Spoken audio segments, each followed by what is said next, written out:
अस्सलाम वालेकुम नाज़रीन इकराम, मैं हूं आपका होस्ट अयाज अहमद। नाज़रीन इकराम, इंतहाई अहम और बड़ी खबर है सेनेटर मुश्ताक अहमद खान के हवाले से। वो इसराइल की कैद से रिहा हो चुके हैं और इस वक्त उर्दन के अंदर मौजूद हैं। वहां से उन्होंने इंतहाई अहम वीडियो पैगाम भी जारी किया है। दूसरी तरफ बड़ी खबर है इस्लामाबाद हाई कोर्ट से और सुप्रीम कोर्ट से, इमरान खान के केसेस के हवाले से और 26वीं आईनी तरमीम के हवाले से। इमरान खान के वकील बैरिस्टर सलमान सफदर ने आज खुल के बताया है, पाकिस्तान के निज़ाम इंसाफ को बेनकाब किया है। बताया है कि किस तरीके से इमरान खान के केसेस वाइट एंड ब्लैक हैं। इमरान खान को इंसाफ मिलना चाहिए, लेकिन किसी डर और खौफ की वजह से ये जजिस इमरान खान को इंसाफ नहीं दे रहे। इसके अलावा बड़ी खबर यह है कि पाकिस्तान तहरीक इंसाफ जो आने वाले वक्त में एहतजाजी तहरीक चलाने के लिए जा रही है, जिसको अडयाला जेल से इमरान खान लीड करेंगे, उस हवाले से अहम तरीन और बड़े फैसले हो चुके हैं कि लीड कौन करेगा और किस नौयत का एहतजाज किया जाएगा और कहां कहां पर एहतजाज किया जाएगा। अवामी एक्शन कमेटी के हवाले से अहम तरीन खबर है। आपको याद होगा कि चंद दिन कबल उनके मुज़ाकरात हो गए थे, वफाकी हुकूमत के साथ बाकायदा तौर पर दस्तखत भी हो गए थे। अब यह खबर आई है कि अवामी एक्शन कमेटी की जो क्यादत है, उनमें से 50 लोगों का नाम नो फ्लाई लिस्ट के अंदर डाल दिया गया है कि वो बिरून मुल्क सफर नहीं कर सकते, और मजीद 200 लोगों की लिस्ट बनाई गई है। अब इसके ऊपर अवामी एक्शन कमेटी की जो क्यादत है, उन्होंने वाज़ेह तौर पर कहा है कि अगर हमारे साथ दो नंबरी करने की कोशिश की गई, अगर हमें धोखा दिया गया, तो ये याद रखना कि हमारे कहने के ऊपर जो लोग अपने घरों को वापस गए हैं एहतजाज को छोड़कर, अगर हम उनको दोबारा कहेंगे तो वो दोबारा निकल कर एहतजाज करेंगे और पहले से भरपूर एहतजाज करेंगे। इसके अलावा जो नूरा कुश्ती चल रही है, उसके ऊपर हामिद मीर ने बड़ी अहम बातें की हैं, वो भी आपके सामने रखता हूं। गुजारिश करूंगा कि वीडियो को लाइक करके चैनल को सब्सक्राइब कर दें, ताकि इंफॉर्मेशन का सिलसिला आप लोगों तक पहुंचता रहे। नाज़रीन करम, सबसे पहले नंबर पे सेनेटर मुश्ताक अहमद खान के हवाले से आपको बता दूं कि वो इसराइल की कैद से रिहा हो चुके हैं। आपको पता है कि एक आलमी कारवां था, ग्लोबल स्मूथ फिल्टोला, वो जा रहा था गजा के अंदर और सिर्फ लोगों की मदद करने के लिए जा रहा था। इसराइल की फोर्सेस ने उन सब को गिरफ्तार किया और बारी बारी उनको मुल्क बदर कर रहे हैं। कुछ लोगों को उर्दन भेजा है, कुछ को यूनान भेजा है और कुछ को तुर्की भेजा है। सेनेटर मुश्ताक अहमद खान, जिन्होंने पाकिस्तान को रिप्रेजेंट किया, मेरे ख्याल से पाकिस्तान के अंदर से ये वो वाहद गैरतमंद सियासतदान है जो पाकिस्तान के अंदर भी एहतजाज करते थे, पाकिस्तान के अंदर भी कहते थे कि हमें आवाज़ उठानी चाहिए गज़ा के लोगों के लिए, फ़लस्तीन के लोगों के लिए। और पाकिस्तान के अंदर इनको ताने दिए जाते थे कि अगर तुम्हें इतना दर्द है तो तुम फ़लस्तीन या गज़ा चले क्यों नहीं जाते। और फिर वो वाक़या चले गए। उन्होंने ये साबित कर दिखाया कि वो जो कहते थे वो सिर्फ बातें नहीं थी, बल्कि वो अमल भी करना चाहते थे, और उन्होंने अमल करके दिखाया। इस वक्त वो उर्दन के अंदर मौजूद हैं। उन्होंने एक वीडियो पैगाम जारी किया है। उन्होंने कहा, जी हम यहाँ पर पहुँच चुके हैं और हमारी जो जद्दोजहद है वो जारी रहेगी, हम किसी भी सूरत पीछे नहीं हटेंगे, हम हक की आवाज़ को बुलंद करते रहेंगे। और उनकी जो अहलियाँ हैं, उन्होंने पाकिस्तान के अंदर अहम तरीन बयान दिया है। उन्होंने कहा, जी हम किसी भी सूरत, पाकिस्तानी किसी भी सूरत इसराइल को तस्लीम नहीं करेंगे। ये सेनेटर मुश्ताक अहमद खान की अहलिया ने पाकिस्तान के अंदर बयान दिया है। अब जरा आगे आ जाए। कल रात को सलमान अकबर राजा ने, जो पाकिस्तान तहरीक इंसाफ के सेक्रेटरी जनरल हैं, उन्होंने एक अहम तरीन बयान दिया। उन्होंने कहा, जी अब मामलात जहां पर आ चुके हैं, हम आगे बढ़ेंगे एक अजीम शान इत्तेहाद के साथ। और उस इत्तेहाद में जो दो बड़ी शख्सियात हैं, एक है महमूद खान अचकजई और दूसरे हैं सेनेटर अलामा राजा नासर अब्बास। उन्होंने कहा कि हम इत्तेहाद की सूरत में आगे बढ़ेंगे और हमारा जो ये इत्तेहाद है, ये पार्लियामेंट के अंदर भी होगा और ये पार्लियामेंट के बाहर भी होगा, और इसकी क़यादत करेंगे महमूद खान अचकजई और अलामा राजा नासर अब्बास। उन्होंने कहा कि कश्मीर में जो आवाज़ उठी, अब वो आवाज़ मुल्क के तूलो अर्ज में उठने के लिए तैयार है। उन्होंने कहा कि फैसला साजों को होश के नाखुन लेने होंगे। मजीद कहा कि हमारी तहरीक पूरे पाकिस्तान की तहरीक है, हम आवाम के तर्जमान हैं, हम बलोचिस्तान, पख्तूनख्वा, खैबर पख्तूनख्वा, गिलगित की मदनियात के मुहाफ़िज़ हैं, हम कौम को हकीकी आज़ादी ज़रूर दिलवाएंगे। ये बैरिस्टर सलमान अकबर राजा ने बात की है। इसके अलावा महमूद खान अचकजई के अहम तरीन बयान सामने आया। उन्होंने कहा कि खुदा को हाजिर नाजर जानकर हलफ देता हूं कि ना मेरा माजी के अंदर एस्टेब्लिशमेंट के साथ किसी किस्म का कोई ताल्लुक, कोई रिश्ता रहा है और ना अब होगा। उन्होंने कहा कि अगर मैं गद्दारी करूं तो मेरा कत्ल आपको माफ़ है। ये बात की है महमूद खान अचकजई ने। अच्छा, इससे कबल एक बहुत बड़ा इंकशाफ हो चुका है, बहुत से लोगों ने इसके ऊपर बातें की हैं कि महमूद खान अचकजई की ना एक शर्त है। वो कहते हैं कि पाकिस्तान के अंदर आइन और कानून की हुक्मरानी के लिए, इंसाफ के लिए, इमरान खान की रिहाई के लिए, इस मुल्क के अंदर साफ और शफाफ इलेक्शन के लिए, इस मुल्क के अंदर शराफत के लिए मैं हर हद तक जाने को तैयार हूं। लेकिन मुझे सिर्फ एक गारंटी चाहिए कि जो लोग मेरे साथ होंगे, और उनमें अक्सरियत पाकिस्तान तरीके इंसाफ की है, जो लोग मेरे साथ होंगे वो किसी भी सूरत एस्टेब्लिशमेंट के साथ किसी किस्म का कोई राब्ता नहीं करेंगे। यह महमूद खान अचकज़ई की जानब से एक शर्त है। अब आगे आ जाए, इमरान खान के हवाले से बहुत सी बातें हो रही हैं। बहुत से लोग बातें कर रहे हैं कि भाई आने वाले दिनों में, और ज़्यादा दूर नहीं, शायद नवंबर के महीने में इमरान खान दोबारा एहतजाज की कॉल देने के लिए जा रहे हैं, और इमरान खान कहेंगे कि दोबारा निकलें और एहतजाज करें या लॉन्ग मार्च करें, इस्लामाबाद आए। तो इस हवाले से एक चीज़ मैं आपको बड़ी क्लियर कर दूं कि अब जो इमरान खान एहतजाज करेंगे वो बड़ा मुख्तलिफ नौइयत का होगा। एक तो इमरान खान बाकायदा तौर पर एहतजाज शुरू होने से पहले ही अपनी पार्टी के अंदर से वो लोग जो कंप्रोमाइज्ड हैं, या वो लोग जो इमरान खान के बयानिए का बोझ बर्दाश्त नहीं कर सकते, उनको इमरान खान साइड पे कर देंगे कि आप लोग खुदा का वास्ता साइड पे हो जाए। जो मेरे कारकुनान को बीच मैदान में छोड़कर भाग जाते हैं वो साइड पे हो जाए, जिनको किसी किस्म का कोई डर और खौफ है वो साइड पे हो जाए। जो मेरे बयानिए का बोझ बर्दाश्त कर सकता है, जो मेरे कारकुनान के साथ चल सकता है, सिर्फ वो लोग मुझे चाहिए और मुझे कोई बंदा नहीं चाहिए। ये इमरान खान ने पहले भी कई दफ़ा इमरान खान कह चुके हैं और अब दोबारा इमरान खान कहेंगे। अब ये बातें की जा रही हैं कि हो सकता है कि इमरान खान 24 और 26 नवंबर की कॉल दे दें। इस हवाले से कुछ भी कहना कबल वक्त होगा, क्योंकि इमरान खान इस हवाले से बात कर चुके हैं कि मैं अपने लोगों का नुकसान नहीं करवाना चाहता, जानी नुकसान नहीं करवाना चाहता, क्योंकि मेरे लोगों को डायरेक्ट निशाना बनाया जाता है। और हो सकता है कि इमरान खान इस मरतबा मुल्क गिर एहतजाज की कॉल दें और जगह जगह पर लोगों की ड्यूटीज लगाई जाएं कि आपने मुख्तलिफ पॉइंट्स को बंद कर देना है। ये हो सकता है कर दें, लेकिन अभी आने वाले वक्त में पता चलेगा कि फाइनली इमरान खान इस हवाले से क्या फैसला करते हैं, इमरान खान इस हवाले से क्या सोचते हैं। और जो तोशाखाना 2 केस की समातें चल रही हैं अडयाला जेल के अंदर, वो भी मेरे ख्याल 2-3 समातें रह गई हैं, और उसके बाद मुमकिन तौर पर इमरान खान को उस केस के अंदर भी सजा दे दी जाएगी। और इमरान खान को यह भी बता दिया गया है कि आपको किसी और जगह पर शिफ्ट कर दिया जाएगा।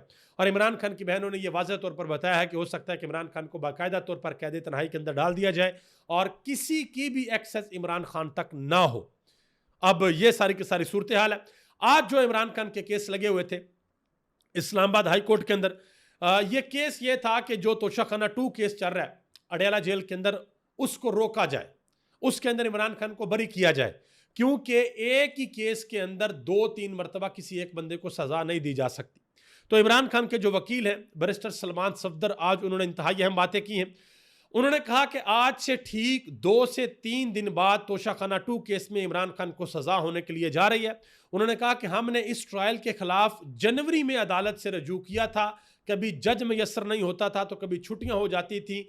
आज बिल आखिर समात हुई और हमने अपना मुद्दा पेश किया, और आज जस्टिस अमीन मनहास साहब के सामने सारी की सारी चीजें इमरान खान के वकील ने रखी हैं। तो जस्टिस अमीन मनहास को इमरान खान के वकील बैरिस्टर सलमान सफदर ने कहा कि आइन का आर्टिकल 13 यह कहता है कि किसी भी शख्स को एक जुर्म के लिए 2 मरतबा डिस्टर्ब ना करो, कि अगर किसी ने एक जुर्म किया है तो उसको 2 दफा सजा नहीं सुनाई जानी चाहिए।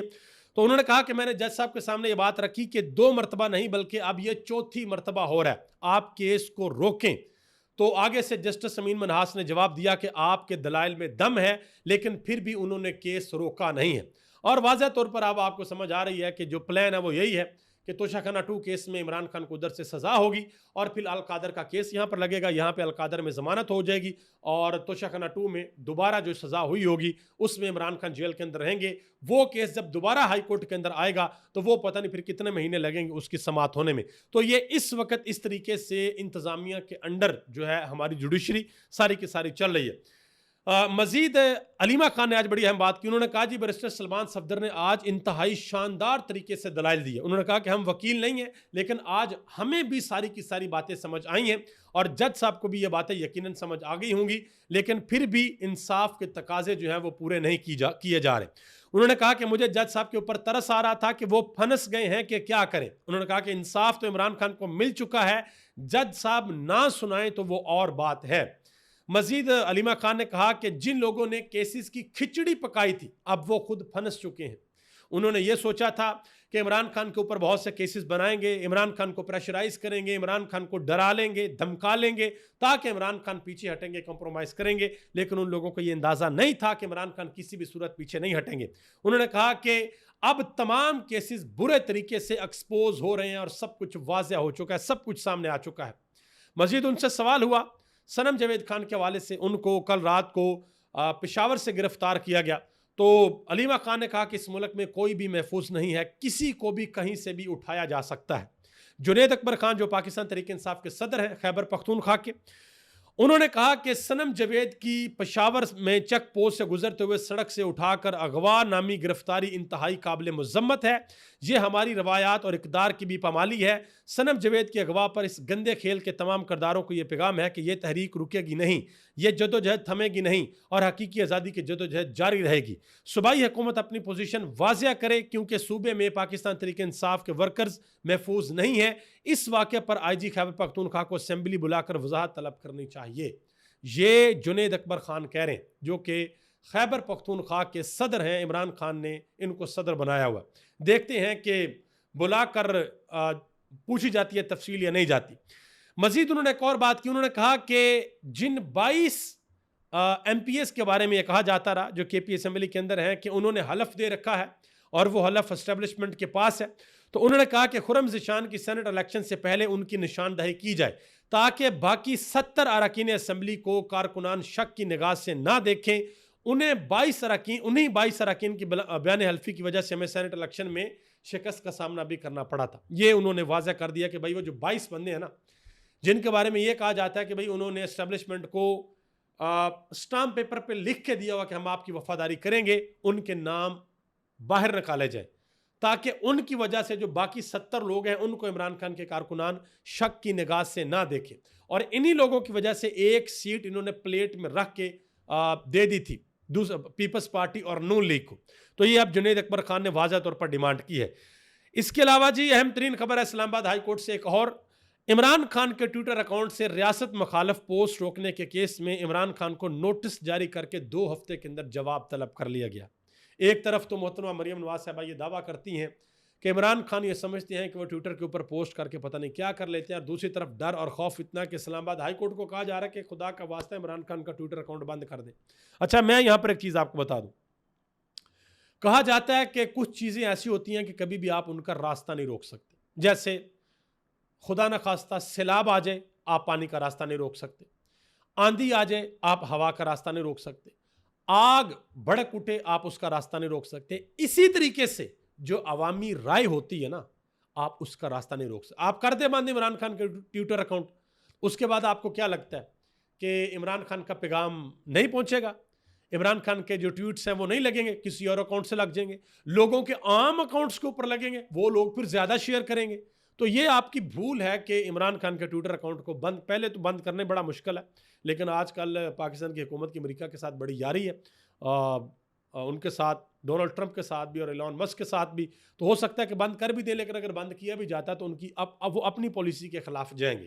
तो ये बड़ा मुश्किल काम है। इन केस अगर बंद हो भी गया तो इमरान खान का पैगाम पहले से ज़्यादा शिद्दत के साथ फैलेगा, ये मेरी बात आप याद रखिएगा। मजीद आगे आ जाए जी, सुप्रीम कोर्ट के अंदर 26वीं आईनी तरमीम के खिलाफ जो दरख्वास्तें थीं उनकी समाअत बराह रास्त दिखाने की दरख्वास्त मंजूर कर ली गई है कि वो जो दरख्वास्तें हैं उनकी समाअत बराह रास्त होगी और कौम देखेगी कि जो जजेस हैं, जो हीरे जजेस हैं जिनको कौम लाखों रुपए की तनख्वाहें और मराद देती है, वो किस तरीके से इन दरख्वास्तों को सुनते हैं। यही फ़ायदा होता है, यही बचत है इस कौम की कि पता लग जाता है कि हमारे जजेस कितने ज़हीन हैं और कौन सा जज क्या बात करता है। आगे आ जाए जी, हामिद मीर साहब ने एक बहुत बड़ा इंकशाफ किया है। उन्होंने कहा कि शहबाज शरीफ से कुछ फरमाइशें हुई थी और वो फरमाइशें पूरी नहीं की गई। उन्होंने कहा कि कोई अहम तरीन शख्सियत थी, उनको किसी अहम ओहदे के ऊपर लगाना था लेकिन उस ओहदे के ऊपर नहीं लगाया गया। उन्होंने कहा कि मैं अब डिस्क्लोज नहीं करूंगा कि वो कौन सा बंदा है, अगर मैंने किया तो फिर जो है वो मसला ख़राब हो जाएगा। उन्होंने कहा कि मरियम नवाज़ का जो असल टारगेट है वो उनके अपने चाचा शहबाज शरीफ है। मजीद उन्होंने कहा कि पीपल्स पार्टी और नून लीग की लड़ाई असल में कुछ और है और ये दोनों नहीं बता रहे। उन्होंने कहा कि बिलावल और मरियम दोनों वज़ीर आज़म बनना चाहते हैं, इसके लिए दोनों ने पंजाब को फोकस किया हुआ है, लेकिन शायद इन दोनों को समझ नहीं आ रही कि ये बहुत बड़ा ट्रैप है। अगर ये दोनों लड़ेंगे तो तबाह बर्बाद हो जाएंगे। मजीद उन्होंने कहा कि आसिफ अली जरदारी ने मोहसिन नकवी से जो राब्ता कायम किया है वो इसलिए नहीं किया कि उनका बहुत असर और रसूख है नून लीग के ऊपर, बल्कि वो राब्ता किसी और मकसद के लिए है। मैंने आपको कल भी बताया था कि ये जितनी भी नूरा कुश्ती चल रही है इसके 2-3 मकासद हैं। सबसे पहले नंबर पे मकसद ये है कि जो इमरान खान डिस्कस होते हैं, जो अडयाला जेल के बाहर वाली एक्टिविटीज़ डिस्कस होती हैं, जो पाकिस्तान तरीके इंसाफ डिस्कस होती है, उस डिस्कशन को ज़रा कम किया जाए। ये नूरा कुश्ती भी पाकिस्तान के मीडिया के ऊपर और सोशल मीडिया के ऊपर डिस्कस की जाए। दूसरे नंबर पे पाकिस्तान की तारीख रही है, आप पिछली भी इनकी लड़ाइयाँ आपस की उठाकर देख लें कि जब भी आपस में लड़ते हैं फिर एक जगह पर बैठते हैं, मुकमका होता है, फंड्स जारी होते हैं और उसके बाद जफ्फियाँ पप्पियाँ होती हैं, अल्लाह अल्लाह और खैर सल्लाह। और तीसरे नंबर पे हमने हमेशा देखा है कि जो जमात कंधा दे रही होती है, सहारा दे रही होती है, वो दूसरी जमात को हमेशा ब्लैकमेल करके अपनी बातें मनवाती है। तो ये 2-3 एंगल मैंने आपको बता दिए हैं, इसके अलावा कोई चौथी बात नहीं है। यही सारी की सारी चीज़ें जो है वो चल रही हैं। मजीद अहमद मीर ने एक और बात की, उन्होंने कहा कि कुछ लोगों का ख्याल है कि मरियम या बिलावल शहबाज शरीफ के मौजूदा दौर में ही वजीर आज़म बन जाएंगे। उन्होंने कहा कि मुझे ये लगता है कि 2029 के इलेक्शन के बाद भी दोनों के लिए ये चीज़ बहुत मुश्किल नज़र आती है। आगे आ जाए जी। उस्मा बुखारी साहब ने एक बड़ी अहम बात की है। उन्होंने कहा जी जो वज़ीर आला मोहतरमा मरियम नवाज साहब हैं उन्होंने वाज़ह तौर पर यह हिदायत की है कि हमने फजूल खर्ची नहीं करनी, हमने जो है पैसे जो है वो बचाने हैं। तो आप अंदाज़ा लगाएं कि पहले तो अखबारात के अंदर इतने लंबे लंबे इश्तिहारात दिए जाते हैं, क्या वो फ्री होते हैं? करोड़ों रुपया कौम का लगता है, करोड़ों रुपया कौम का लगता है, फिर जाकर ये इश्तिहार छपते हैं। इस हवाले से लाहौर चैम्बर एंड कॉमर्स के सदर हैं अबूजर शाद, उन्होंने 2-3 बातें की हैं बड़ी अहम, ज़रा गौर से सुनिएगा। उन्होंने कहा कि 11 करोड़ लोग गुर्बत की लकीर से नीचे जा चुके हैं। 10% गुर्बत गुज़िश्ता 33 माह में बढ़ी है। 30 मल्टीनेशनल कंपनियां मुल्क छोड़कर चली गई हैं। 25 लाख एकड़ रकबा सैलाब में तबाह हो गया है। 60 से 70% आपकी फसलें ख़त्म हो गई हैं। तो आप कैसे मईशत को ठीक करेंगे? एक उन्होंने बात यह की है। दूसरी बात उन्होंने यह की है कि सरमायाकारों को सिर्फ चोर समझा जाए तो मुल्क कैसे चलेगा? ब्यूरोक्रेसी और 36 महकमे पाकिस्तान के दुश्मन हैं। एक शिकार करने के लिए 36 चूहे फेंके हुए हैं। 3 अरब रुपए की रोजाना रिश्वत ली जा रही है।